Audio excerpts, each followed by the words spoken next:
Dear friends in Christ, good evening. It is my pleasure to welcome you to the annual Catholic Charities Come and See event. Like so many other events and happenings in 2020, our Come and See event is much different than other years. Because of the continuing coronavirus pandemic, we needed to move from a traditional in-person dinner to a virtual gathering. We are delighted that you have taken the time to join us as we celebrate the good work of Catholic Charities of the Diocese of Harrisburg.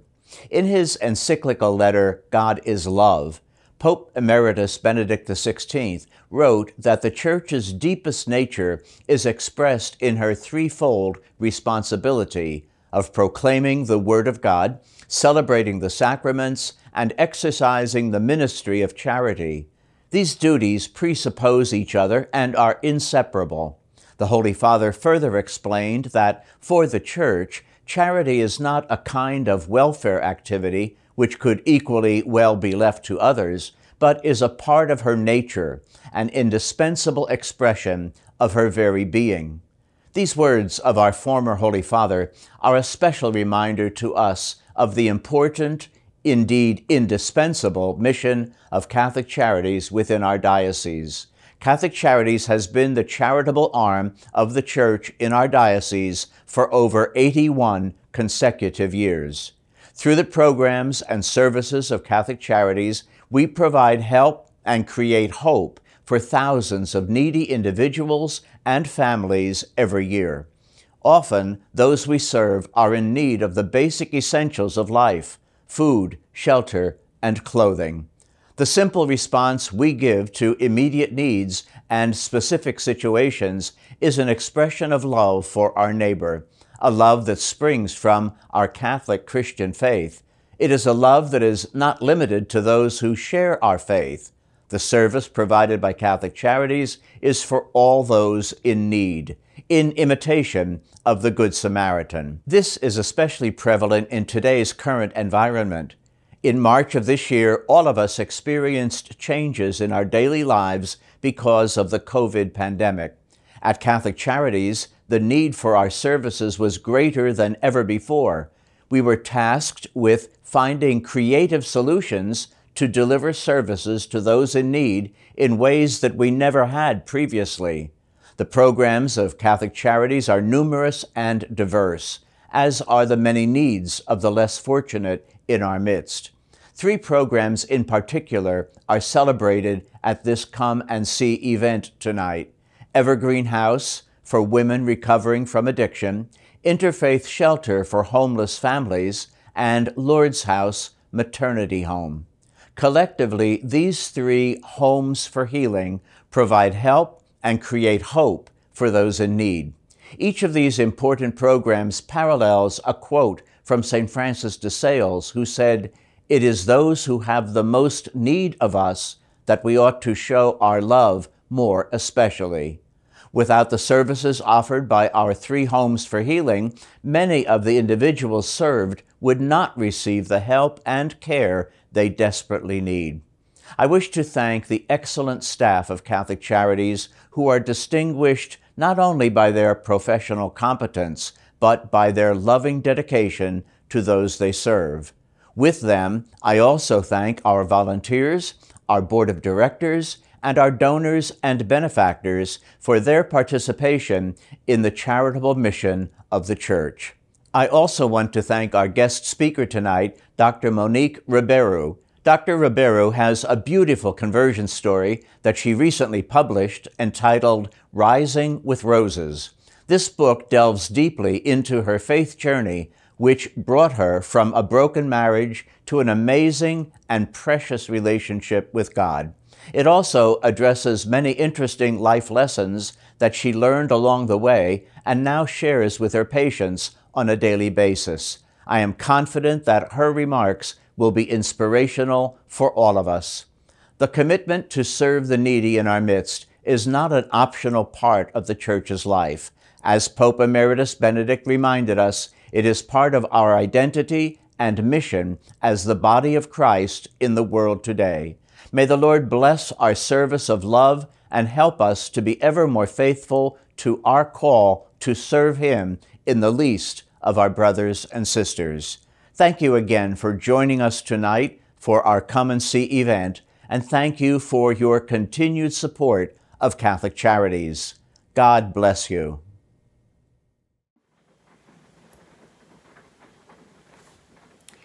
Hi there, my name is Dr. Monique Ruberu. I am a pro-life OBGYN, and I am so happy to have been asked to speak with all of you tonight at the Catholic Charities event for Harrisburg.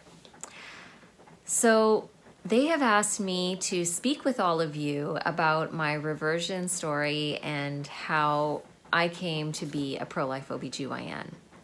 I had been an OBGYN for several years, and my marriage of 10 years was on the brink of divorce. And God stepped in such a mighty way. He brought people into my life. He brought resources into my life that helped me to understand the importance of priority in marriage, placing God first, and then my spouse, and then my children, and then everything else. And He actually gave us a completely new opportunity to serve Him in such an amazing way. And I was so grateful. Myself, being a child from a divorced family, I knew how difficult that would be for my own children if our marriage wasn't saved. And I was so grateful that I knew I wanted to pay Him back by doing something that I had never, ever done before. And it's interesting because several months prior to that, I had been looking at our parish library where they have books that you could just take and read. And one of the books that was there was Unplanned by Abby Johnson. And I don't know how many of you have read this book or have seen the movie, but if you haven't, I highly recommend that you do.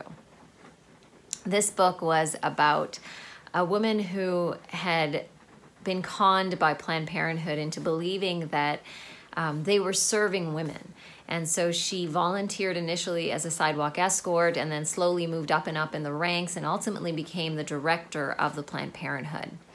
And as the director, one day she was asked to actually hold the ultrasound probe during an abortion so that an abortionist could perform an abortion. When she held this ultrasound probe, she saw the abortion taking place.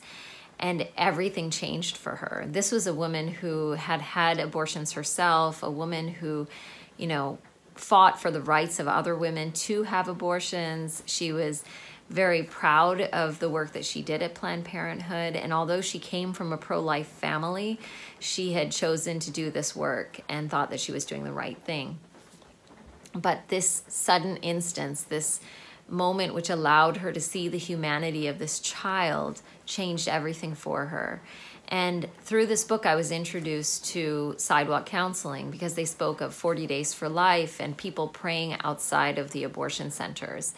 And right now, we are still in the middle of doing 40 Days for Life twice a year. There's a peaceful outreach outside of abortion centers where prayerful, loving, compassionate people stand outside of abortion centers and offer resources to the men and women going in and out of these centers. And many lives, over 17,000 lives, have been saved in this way over the years that 40 Days for Life has been in existence. So this really kind of planted a seed in my heart, and it was a seed that I just kind of ignored for a little while and I put it away. But when everything happened with my marriage, I knew that I had to do something completely different. I knew I had to do something other than just saying a novena or going to Mass or offering up something else. I knew that I needed to go and pray outside of an abortion center. And it felt very uncomfortable for me. I had never, ever desired to go and do that before. I had these images of hateful people standing out of abortion centers, yelling at women in my mind. And it was only after reading Unplanned that I realized there was a different way that people could do this, that people could actually be loving and kind and compassionate to the men and women going in and out of these centers, and offer them not hatred or disdain or anger, but rather offer them love. And that that sometimes will change their hearts and will help them choose life for their children when they're given support. And so I determined that I needed to do this. And the one day that I chose to do it, I think I woke up several times during the night because I was so afraid to go. But finally, at about 5:30 in the morning, I got myself dressed and I headed out to 777 Apple Tree, which is one of the worst abortion centers in all of Philadelphia. And I didn't know that at the time. I didn't know anything about these abortion centers. I just knew that abortions took place there. And when I showed up at 6:30 in the morning, I was sitting in my car and I was scared to death. I was the first person there. And somebody came up to me and started knocking at the window. And it was one of the prayer volunteers. And they said, "Hey, can I help you? Is there anything I can do to help you?" And they thought that I was there for an abortion. And I said, "I'm here to pray." And they said, "Oh, okay, come with us." And so I went and I stood on the sidewalk with them and I started praying the rosary. And as I was doing that, I kind of felt like God was telling me, you need to do more. That's not enough. And so I saw somebody handing out flyers to the women and trying to talk to them. And I picked up a couple of flyers and I started reaching out to the women. And I would say, "Hi, I'm an OBGYN physician. Can I just offer you some help? Is there anything that we can do to help you? You know, we're here because we want to offer you resources. Is there anything we can do for you?" And that day, one person actually chose life. And I was really amazed by that. But at the same time, I was under the impression that that happened every time. But when I saw the joy and the excitement in each and every one of the people out there who were praying, I was moved. And I realized for the first time the importance of this one individual, this one life that has been saved. And when you think back, you know, to your own grandparents or great-grandparents, if that one individual was not alive or not allowed to live, how many people would be missing just because of that one individual? So the importance of that one child whose life was spared that day really hit home. And I realized the importance of this work. It was really interesting, though, because shortly after that, one of the gentlemen who was there came up to me and he said, "Who are you and what do you do?" Because the people who go to pray outside of the abortion centers tend to be the same individuals over and over. So everybody knows each other. And here I was, this newbie who just showed up and then decided to grab some pamphlets and start talking to the women. And then next thing you know, there was a save. And I said, "I'm a pro-life OBGYN. And he said, "My pop sent you." And I was so confused. I was like, "I don't know your pop." But turns out that his father was John Stanton. And I don't know if any of you know who John Stanton is, but John Stanton was an amazing, amazing man. He was the founder of the Philadelphia Pro-Life Union. And he started 2 crisis pregnancy homes for women, much like your Lourdes crisis pregnancy home that the Catholic Charities runs in Harrisburg. He had 12 children of his own, but he would constantly offer for women and their children to come and stay in their home with their family.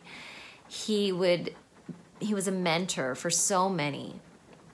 And he was just a pro-life champion. You know, in his latter years, all he did was go from center to center and pray at the abortion centers. He knew Gosnell and had prayed outside of Gosnell Center way before anybody was talking about Gosnell even. And he spent 3 months in jail because he walked onto one of the parking lots at one of the abortion centers to offer help and love to a woman there. And then the police came and arrested him for it. And when he was in court, they said, you know, "If you will say that what you did was wrong, then you don't have to go to jail." And he refused to say what he did was wrong because he was simply trying to offer resources and love to this woman. So he spent 3 months in jail for that. And during the time that he was in jail, he held a nightly prayer service and he converted many of the people who were in that jail. And he ran the pro-life union from the jail, having other people doing his work for him. And he would give the orders. So this man was an amazing man. And this man had passed away the night before I showed up at the abortion center. And apparently every day when he would go to daily mass in Jenkintown, one of the intentions that he would pray for was that God would send a pro-life OBGYN. And unbeknownst to me, those words that came out of my mouth saying that I was a pro-life OBGYN just struck a chord in his eldest son, Patrick, who was asking me these questions. And so the next thing Patrick said was, wow, this is amazing. So, you're going to keep praying with us, and you can come and start a Gianna Center for us. And, this is fantastic. And I said, wait, hold on one second. After everything that had happened with my marriage, I had determined that the best move for my family was to move us from Philadelphia back to Texas, to Dallas, where my sisters were and my dad. And I had already found a job for myself. I had already found a school for my children. I had already found a neighborhood that I wanted to live in. And the only piece that was missing was a job for my husband. So as I explained this to him, and I said, we'll likely be here until August, but after that, I'm moving to Texas. His response was, whoa, whoa, whoa, you've got to pray about that. And I said, at this point in my life, I am happy to pray about anything. So I'm happy to ask God what his thoughts are, but I'm pretty certain that we're going to go. And I said, I'm happy to pray with you guys until I go. So I'll come during my days off, and I'll come on Saturdays and I'll pray with you. But we're moving to Dallas. And so later on in that morning, another gentleman came up to me and he said, this is amazing. I hear you're a pro-life OBGYN. And I said, yeah. And he said, so you don't write for contraceptives? And for the first time in my life, I felt so convicted, because I did write for contraceptives. I had been trained traditionally as a gynecologist. I had never been taught that there was any other way that I could treat people's medical illnesses. I had never been taught anything about natural family planning methods, and I was completely unaware that these things were even a viable option, because what I was taught was that they didn't work. And so I said, well, I do write for contraceptives for medical reasons. And his face fell. It was the first time in my life that anybody had ever confronted me about my writing for contraceptives as a Catholic physician. And it was eye-opening. And it really struck straight to my heart. So I recommend for all of you who know physicians who are Catholic, who are writing contraceptives, don't hesitate on being that person. Don't hesitate on confronting them lovingly and asking them if they have heard about NAPRO technology or other ways that they could possibly practice medicine instead of doing what they're doing, because their faith is obviously, it should be the most important thing in their life. So it was interesting because I called myself a pro-life OBGYN. I thought that I was pro-life simply because I was standing outside of an abortion center and asking women not to end the lives of their children. But I truly did not understand what it truly meant to be a pro-life OBGYN. And that means that you do not disrespect life at any phase from conception all the way to natural death. That you recognize that contraceptive pills can very well be abortifacients, and that IUDs absolutely are abortifacients, and that the Plan B pill is an abortifacient. So having the understanding of that is really, really important. So as I stood there and I thought about what he had said, I was really baffled. I didn't really know how to respond, because I still did not have any information which would help me to actually be a pro-life OBGYN, to find a way to practice without the use of contraceptives. And the next day, Patrick Stanton, the son of John Stanton, who had spoken to me first, showed up at my office and left a book for me about NAPRO technology. And I had never heard of NAPRO technology.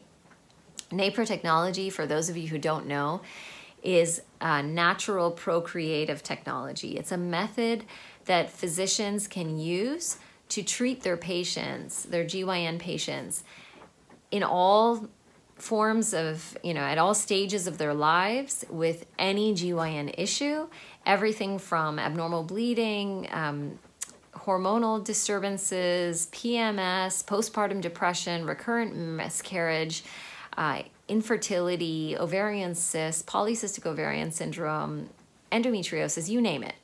Everything that a gynecologist does can be done according to our faith without the use of contraceptives, without the use of IVF. And as I flipped through that book and I read it, I was amazed. I was blown away that there was something that was scientifically proven, something that was so simple, something that was so easy to learn, that used natural family planning as the backbone to have an understanding of what was going on in a woman's cycle, and then utilizing that information, the understanding of when somebody is ovulating, to be able to do scientific testing, to check hormone levels, and to uncover every abnormality, the cause for the abnormality, not just trying to suppress symptoms like most gynecologists, like I used to do. And, typically people use birth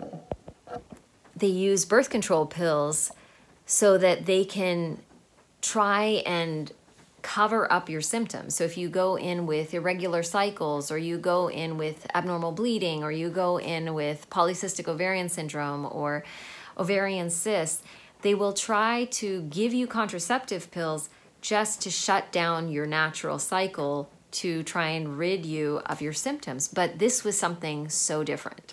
This was something looking for the underlying causes and then going on to treat those underlying causes so that you could help someone naturally flourish, not by shutting down their fertility, but rather by embracing it and supporting it, which was just so beautiful. So I was pretty convinced immediately upon reading this book. And I started looking to see how I could possibly practice in this way. And at that time, I was part of a group practice, and I was getting ready to leave.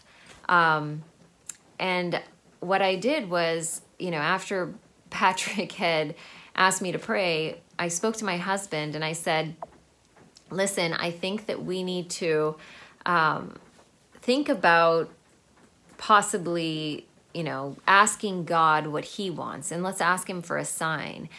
So I asked God that if he wanted us to move to Dallas, that my husband would receive a job option, which was one that he absolutely couldn't refuse. And if he wanted us to stay in Philadelphia, that wouldn't happen. And so my husband had several interviews. He had spoken to headhunters in Dallas. He was looking hard. And meanwhile, Patrick Stanton was also on the move. He got on Holy Spirit Radio, and he made an announcement during an interview about his dad that he had met me, and he said, I've never prayed that a man doesn't get a job, but I am asking each and every one of you to pray that this physician does not leave Philadelphia. And he recruited people to pray. Like, his prayer chain was way stronger than mine. I had my family and my mom. My mom is a huge prayer warrior, so that held some weight. But he was speaking to seminarians and priests and nuns and his entire Stanton family and everybody else that he could encounter, asking them all to pray that I wouldn't go. And so after about a month, I continued to pray with Patrick at these abortion centers. And I finally said, okay, Gerard has not found the job, so we're going to stay. And he said, I already knew that. And I said, how did you know that? And he said, I had a dream, and my pop told me that you were going to stay. And I said, wow, okay. That's a little bit strange. But it's amazing, because I go to find out that when I decided to stay, I had to then backtrack and go back to my administrator and say, okay, look, I've changed my mind. I don't want to go to Dallas, so can I have my job back? But I also want to not write contraceptives. I want you to send me for training for NAPR technology. And I would like to, continue practicing in every other way, the same way, except for giving up contraceptives. And I really thought that they were going to think I was absolutely insane, but it was really interesting, because prior to having my conversion, John Stanton, prior to passing away, had come to the hospital several times, and he had spoken to people. He had sent his wife, who was a patient at the hospital, with the NAPR technology book to be delivered to whichever physician they were going to try and get to do NAPR technology. He had been working behind the scenes to try and convince the hospital that they needed a NAPR technology physician. The Archdiocese of Philadelphia had been asking the hospital, is there any way you can get a NAPR technology physician? So apparently the entire year before I had my reversion, the hospital was on search for somebody to do NAPR technology. The textbook for NAPR technology was actually sitting in my office manager's office that entire time, and I knew nothing about it. And when I went in to speak with my administrator, she said, wow, we've actually been looking for someone to do NAPR technology for a long time, and I'm surprised that you want to do this. So yeah, we'll be happy to send you for training. And I actually think it would be better for you if we put you in your own private practice. And yeah, we'd be happy to have you back to do that, and we'll support you. And I was just amazed that God had provided in such a beautiful way. I was scared to death to go into private practice and to be kind of on my own in a sense. But I was so excited at the prospect of being able to serve God in this way and to practice according to my faith. So I went for my training in Nebraska, and I came back and I started seeing patients as a NAPR technology physician and offering them care. And many of the patients that I had seen before and given contraceptives to actually came with me, and they changed their style of practice. They no longer use contraceptives because I was no longer giving them. It was just really beautiful. And every IUD that I had placed that I was able to remove, it just made me so, so happy to be able to do that. Even to this day, it's one of my most favorite things to do. So I continued to work in this way, and it's so interesting because after the hospital kind of sponsored me for a couple of years, it's now when I look back, it's so evident what God's plan was for me. I never in a million years would have ever thought that I wanted to be a solo gynecologist. I thought that I would want to be, if anything, I would want to work on labor and delivery for the rest of my life. And one of the changes that I had to make in becoming a solo physician was I had to give up my prenatal care practice. So I couldn't take care of the patients that I wanted to as far as taking care of their pregnancy and delivering their babies, because I no longer had the backup of a group. I was solo. And that was really hard for me initially, but now I see God's plan in it, because if I had continued to do that prenatal work and those deliveries, there's no way I would have had time to do all the things that He had in store for me to do. And what it turned out was I continued praying with Pat at those abortion centers, and ultimately, very quickly we determined that we needed to start the first 40 Days for Life in downtown Philadelphia, where 10,000 babies' lives are ended every year through abortion at 2 abortion centers. And we started at the 12th and Locust Planned Parenthood. And when I signed up to lead that 12th and Locust Planned Parenthood 40 Days for Life with Pat, what I was told is that John Stanton had tried to start a 40 Days for Life outreach there the year prior, and that he wasn't able to get it off the ground because he didn't have enough support. Everybody was afraid to go to that area because it's a very liberal area and there's a lot of support for Planned Parenthood there. But God provided in such a beautiful way. He provided free parking for us a few blocks away from that vigil site. He provided a pro-lifer who lived around the corner who allowed us to store our materials, and even a kneeler so people could kneel and pray outside of the Planned Parenthood. He provided people to fill every hour. There was no hour that went uncovered during that 40 Days for Life, and 13 women chose life during that 40-day period. It was just such a blessing. It was amazing. And from there, we have gone on to continue and offer these services and offer the support for women throughout Philadelphia. And now at this point, we have done so many vigils. Oh my goodness. We have not only focused on the 12th and Locust Planned Parenthood, but we have also reached out to the 777 Apple Tree Women's Center, which kills 6,000 babies a year. So we're covering both of these centers through 40 Days for Life outreach, as well as through Sidewalk Servants outreach in between there. We have created, through the help of the Pro-Life Union in Philadelphia, instructional videos that are available online for people who want to go and pray out there. We have a presence there like it's never been before, and more women are choosing life because of it, which is such a blessing. But I never would have had the ability to put time into that if I had been doing the things that I thought I wanted to do. By saying yes to God, saying yes to what He wanted for me, His plan was so much better. Now I am, as you can see, a public speaker for pro-life, for NAPR Technology. I am about to step into a role as a member of the board at the 40 Days for Life National. I have an amazing husband and 3 amazing children that are here, and 2 little saints that are in heaven as well. And I am just so blessed. And none of this would have been possible without my finally deciding to align every aspect of my life with God.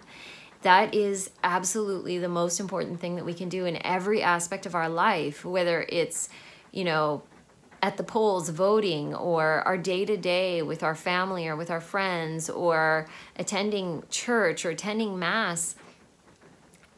Our priority has to be God, number one, without a doubt. And then after that comes our spouse, and after that comes our kids, and after that comes everything else.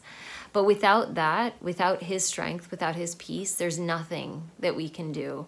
With Him, there is nothing that we can't accomplish through Him, because everything that we do, it's not us doing it. It's the Holy Spirit working through us. So I am just so blessed. I'm so blessed to have the opportunity to share this message with all of you today. And I just really want to urge each and every one of you. I know you've all come with a number today. You've all come with an idea of what you're going to donate to this organization. They are the hands and feet of Jesus. They are doing the work that you might not be able to do yourself. They are, housing the women who have chosen life. They are counseling the families. They are counseling the children who are going astray and who are dealing with difficult things in their lives. They are providing for people. They're providing housing, they're providing food, they're providing shelter, they're providing clothing, they're providing love and support. What more? What more can an organization do to help you understand the importance of your dollars in helping them? Everything that we earn in this life, our only option is to use it for good, to use it to take care of our own families, to use it to take care of others in the community. So whatever the number is that you came to this event with, whatever number you had in your mind, just forget that number and ask God what number He has for you, and provide that tonight, because they are so worthy. They're worthy of your support, and they need your support in order to do what they need to do. So thank you. Thank each and every one of you. May God bless each and every one of you. I highly recommend that you guys go out and support 40 Days for Life as well. I highly recommend that you go out and find out more about NAPRA technology and the services available in your area. I am so happy to care for any of you that want to make the trip down to Philly as well. And take care. God bless each and every one of you. Thank you so much for spending time with me this evening. God bless. Bye-bye. The Interfaith Shelter is the only family shelter in the Capital Region, so that's keeping men, women, and children together. We provide housing, temporary housing through shelter, of course, and then case management to help them achieve and be successful in their goals. We provide 3 meals a day, and most of the meals that we provide we get mainly through donations and through food grants. So that food goes towards planning the meals for the week. We also provide the families with any hygiene products that they may need, deodorant, toothpaste, diapers. So we're always in need of those items. Because we mainly rely on them through donations. Well, certainly the homeless situation will never go away, and it's certainly increasing now. Currently with the COVID, there are some special guidelines and things in place that people aren't being evicted and things like that, but that definitely doesn't mean that family members aren't exhausted and that they're asking folks to go, or that people have lost their jobs. Some of them are staying in their cars, or we've had families that have been in campers or just other places that aren't even meant for habitation. So it definitely is always going to be a need, and people will always need to be sheltered. The support that we give people, that's important as well. They're going through a hard time. We try to make them comfortable. We try to meet all their needs. So while they're here, they're able to save up money. So when they leave here, they can be successful. I just think the support for us is very important to give them. They need that because a lot of them don't have family members, or like Lisa said, they've exhausted all their family options. We are their main support, and I think that's important. You know, oftentimes they'll tell us that we've blessed them or whatever, but they will never know how much they actually and truly have blessed us. I mean, just being able to see their success and how they grow. I mean, every family has, even the smallest victory is a success. You know, it might just be getting the children in daycare or getting that first job. You know, just any small hurdle, you know, and overcoming is a victory and a success for them. We partner with so many outside agencies. You know, we can't do everything here on site, but certainly trying to help them find employment, housing. You know, the housing piece is not always the first thing that we look at. People think, oh, we're a homeless shelter, we want to find them a house, and that's not necessarily the case. I always think that the most important certainly is going to be having transportation, then finding employment, and then childcare. So those things are all in place before you can even start thinking about looking for housing. So certainly just reaching out to our partners and friends in the community and trying to help our families get as many resources as possible. Sometimes when mothers come here, they're overwhelmed. So I think even just by taking their child for 5 minutes and holding them and giving that mom a break, that kind of support, or playing with the kids, or just being a shoulder, or sometimes even just going back into a room and having a prayer with them. Just that kind of support, I think, is important, and they need that. The kids are my heart. So even if I can take a baby and hold them for 10 minutes and make them feel comfortable that this is a safe place and you're safe. We couldn't do it without the support and the donations from the community. We just couldn't. Funding cuts are all over the place for every kind of program, every kind of organization, and we just couldn't do it without that support. And it's such an outpouring with the community, and people just show up at our doors all the time with things, and it might just be the box of diapers that we needed, or they had no idea, or it's hey, I did a catering event and we have extra 20 sandwiches. I mean, they have no idea that we have those needs, but yet they're here and they need them. Sometimes we'll be putting food orders in and we're like, oh, where are we going to get this and where are we going to get that? And then someone will show up at the door with a stack of paper plates or forks or laundry detergent. Like, all those things are blessings to us, and small things that we take for granted. But we always know that God's going to make a way, like it's going to come through. The families bless us so much, so you have no idea how you will pay this forward and bless a family.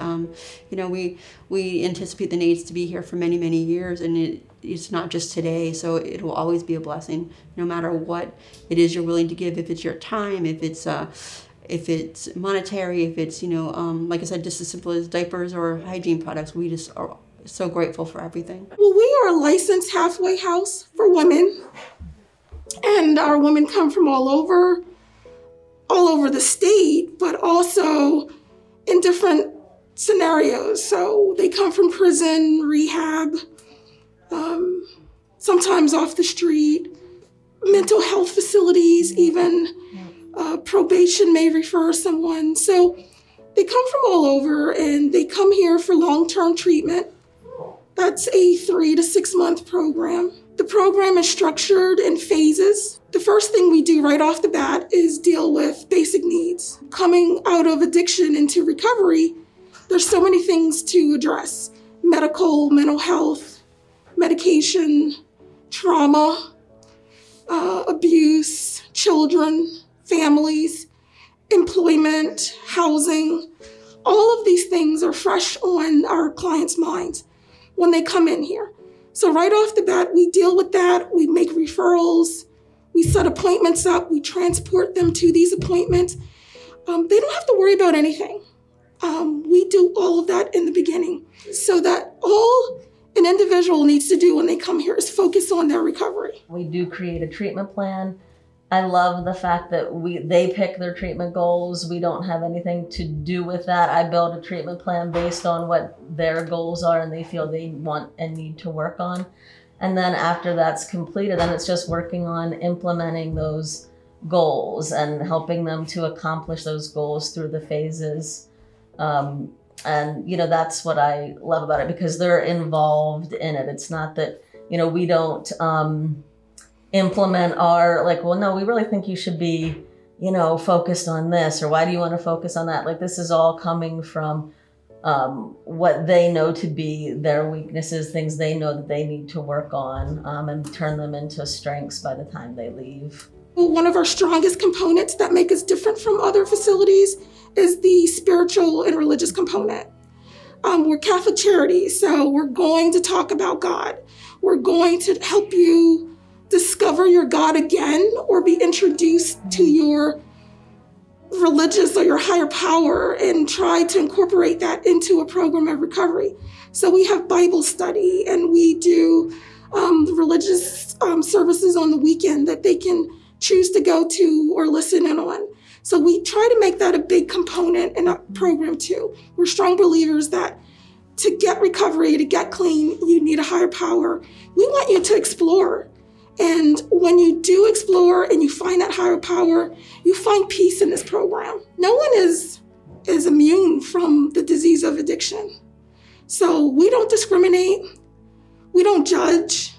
And by helping you restore sanity in your life, become responsible mothers, daughters, sisters, we also help you become active, responsible members of society. So by the time you complete this program, you walk out totally different than the way you walked in, and you become a better person for the community. Everyone is here for a purpose, and they have something to contribute to this world, to their community, and to their families. We try to help clients see that. And so that's why this program is important to the community. Sometimes they come back in and give back to us as well, and the ladies that are currently here. So yeah, it's helping them, facilitating them, becoming these productive members of society that anybody would be happy to have as part of their community. But our ladies come in sometimes with the clothes on their back, and that's it. Or they come in with a trash bag, and that's all of their possessions. So just imagine waking up one day and having nothing, and having to rebuild your life from nothing. No clothes or basic items to groom yourself. And even those perks that we take for granted, like makeup. As we build these ladies' self-esteem, some of these things become so important. To dress up to go to church, or dress up to go into the community for an event. Just everything that we take for granted is always appreciated. In particular, just needing things where they feel confident and, secure going into a situation like that. And a lot of times that's not stuff that they come in with. I know even along the medical thing, like things like glasses and things that aren't always covered by their insurance. I was just talking to one of my ladies today who said, yeah, but my glasses are going to cost this much money, and we have to sort of figure out what we can do about that. A little goes a long way. Recently, someone wrote a check to me for $15. And I just thought that was the most thoughtful thing. That $15 paid for maybe someone's reader glasses, or, like I said, toothpaste, or maybe hair products, things that are greatly, a pair of socks, it's wintertime, gloves, scarf. That $15, we could take them to the dollar store and get 15 things that they needed. And I personally wrote that person a thank you card because maybe I wanted to make sure that they knew that even if they thought for a second that, oh, this is just $15, do I even send this to them? I wanted that person to know that $15 mattered and we put it to good use. They might not get to see the impact that it has, but that it does have a huge impact, and the ladies are appreciative and realize that. There's excitement when donations come in, and I mean that's a big event in the house because they're grateful for it, and without those things they wouldn't have them. That's their only way to get them, through the kindness of people in the community that are thinking of people who don't have. With the donations coming from the outside, we be able to provide them their babies when they do have their babies with diapers, with wipes, with different baby items to help them, when their baby comes into the world, and they can be perfect for them. As far as the ladies, the donations with the ladies too as well helps with the ladies because we have some that come in just sometimes with a grocery bag just of items, so with those, we can give them their soaps, their, to help them with their hygiene, to help them with their self-esteem, because some of them come in, different types of ways, because like I said, they do come from the streets. So with the donations from the community, it's very helpful with our program because it helps the ladies to feel better about themselves, and that's something we also want to do, to make sure that they are feeling good about themselves when they leave our program as well. The message I would say is thank you, first and foremost, for the ones that have donated and the ones that will donate. Every donation is appreciated here. So, if there's anything that you do need, that you want to donate, we're welcome to it. We accept all donations, because all donations help out. I mean, they help out tremendously here. When you donate to a program like this, the love that you feel in your heart that comes from the Lord means a lot to me. Some of the girls come in broken, and when we can just give them a robe, when we can just give them some slippers, or we can just just for them to have a warm place to stay with the rooms by itself, it means so much. Some of them are so appreciative of just being able to wash every day, just being able to be fed. We give them 3 meals a day, so I mean, like Miss Betty said, if we can just get them in here and just to love them, and some of them go out and they call back in and, and be so appreciative. Oh, thank you, Miss April. Thank you so-and-so. You've been real helpful. So, and it helps us as, I know me, I can say it helps me as a staff member here to be able to, when the next one comes in, I can, help from what I did with the previous one and carry on the information to the next one. So it's like a repeated cycle, but it's a good cycle because we be able to keep forwarding the information and keep forwarding, and we just get better and better as we go.